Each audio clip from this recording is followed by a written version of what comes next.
Hi hello good morning ಎಲ್ರಿಗೂ. ಬೆಳಿಗ್ಗೆ ತಿಂಡಿ ಉಪ್ಪಿಟ್ಟಿಂದ ಸ್ಟಾರ್ಟ್ ಆಗುತ್ತೆ. ನಂತರ ನಾನು ಡೈಲಿ ಅಂದರೆ ನಂಗೆ ಅನ್ನ ಸಾಂಬಾರು ಬೇಕೇ. ನಾನು ಆಫ್ಟರ್ನೂನ್ ಇಲ್ಲದ್ರೆ ಸಂಜೆ ಊಟಕ್ಕಾದ್ರೂ ಅನ್ನ ಸಾಂಬಾರು ಹಪ್ಳಂ ತಿಂತೀನಿ. ನಂಗೆ ಅನ್ನ ಸಾಂಬಾರು ಅಂದರೆ ತುಂಬ ಇಷ್ಟ. ನಂಗೆ ಬೇಕೇ, ಒನ್ ಟೈಮ್ ಅಷ್ಟು ಬೇಕೇ. ಇಲ್ಲಾಂದರೆ ಎಲ್ಲ ಐಟಮ್ಸ್ಗೆ ತುಪ್ಪ ಜಾಸ್ತಿ ಹಾಕಿರ್ತಾರೆ. ಸೊ ತುಪ್ಪ ಹಾಕ್ದ ಒಂದು ತಿಂಡಿ ಊಟನ ನಂಗೆ ಮಾಡೋಕ್ಕಾಗಲ್ಲ. ನಮ್ಮ ಸೈಡಲ್ಲಿ ಅಂದರೆ ನನ್ನ ಮನೇಲಿ ನಾನು ತುಪ್ಪ ಹಾಕೊಳ್ತಿರ್ಲಿಲ್ಲ. ನಾವು ಆಯಿಲ್ ಇಂದ ಮಾಡ್ತಿದ್ವಿ. ತುಪ್ಪ ಹಾಕಿ ಇಲ್ಲಿ ಅಡುಗೆ ಮಾಡ್ತಾರೆ. ಸೊ ಅಲ್ಲಿ ನಾವು oil, coconut oil, sunflower oil ಹಾಕಿ ಮಾಡ್ತಿದ್ವಿ. ಇಲ್ಲಿ ಅಂದರೆ ನಂಗೆ ಈ ತುಪ್ಪ ಸೆಟ್ಟೇ ಆಗ್ತಿಲ್ಲ. ಯಾವ ಊಟ ತಗೊಂಡ್ರು ತುಪ್ಪ ಹಾಕಿ ಕೊಡ್ತಾರೆ. ಚೆನ್ನಾಗೇ ಇರಲ್ಲ, ಊಟ ಮಾಡೋಕ್ಕೆ ಮನಸ್ಸಾಗಲ್ಲ.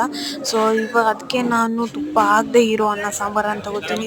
ಏನು ತಿಂಡಿ ತಿಂದರೂ ಅದಕ್ಕೆ ತುಪ್ಪ ಮೇಯ್ನ್ ಹಾಕಿರ್ತಾರೆ.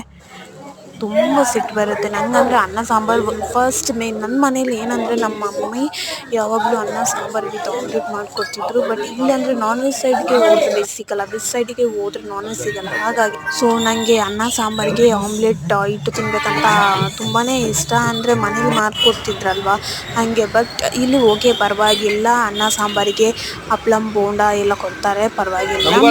ಆದರೆ ನಂದು ಬಂದು ಮನೆ ಊಟನೇ ಇಷ್ಟ ಆಗ್ತಿತ್ತು. ಅನ್ನ ಸಾಂಬಾರು ವಿತ್ ಹಪ್ಳಂ ಚೆನ್ನಾಗಿರ್ತಿತ್ತು, ಚೆನ್ನಾಗಿ ಊಟ ಮಾಡ್ತಿದ್ದೆ.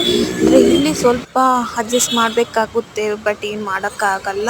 ನಂಗೆ ಹೊರಗೆ ಹೋಗೋಕ್ಕೆ ತುಂಬ ಇಷ್ಟ, ಅಡ್ಡಾಡೋಕ್ಕೆ ತುಂಬ ಇಷ್ಟ, ಆಚೆ ಹೋಗ್ಬೇಕು ಅನಿಸುತ್ತೆ. ಬಟ್ ನಂಗೆ ಸ್ವಲ್ಪ ಭಯ. ಅಂದರೆ ಸ್ವಲ್ಪ ಸೇಫ್ಟಿಯಾಗಿರೋದು ತುಂಬ ಒಳ್ಳೇದಲ್ವಾ, ಅದಕ್ಕೆ ಜಾಸ್ತಿ ಆಚೆ ಈಚೆ ಅಡ್ಡಾಡಲ್ಲ. ಸೊ ಇವತ್ತು ನಿಮಗೆ ಊಟಕ್ಕೆ ಏನು ಸ್ಪೆಷಲ್, ತಿಂಡಿಗೆ ಏನು ಸ್ಪೆಷಲ್ ಅಂತ ಕಮೆಂಟ್ ಮಾಡಿ. ಮತ್ತು ನನ್ನ ಎಲ್ಲ ವೀಡಿಯೋಸ್ಗೆ ಸಪೋರ್ಟ್ ಮಾಡಿ. ನನ್ನ ಎಲ್ಲ ವೀಡಿಯೋಸನ್ನು ಲೈಕ್, ಶೇರ್, ಸಬ್ಸ್ಕ್ರೈಬ್ ಮಾಡಿಕೊಳ್ಳಿ. ಹಾಗೂ ನನ್ನ ಇನ್ಸ್ಟಾಗ್ರಾಮ್ ಐಡಿಯನ್ನು ಕೆಳಗೆ ಮೆನ್ಷನ್ ಮಾಡಿದ್ದೀನಿ, ಇಷ್ಟವಾದರೆ ಫಾಲೋ ಮಾಡಿಕೊಳ್ಳಿ. ಮತ್ತು ನನಗೆ ಸಪೋರ್ಟ್ ಮಾಡೋದನ್ನು ಎಂದಿಗೂ ಮರೆಯಬೇಡಿ. Thank you, bye bye, love you all.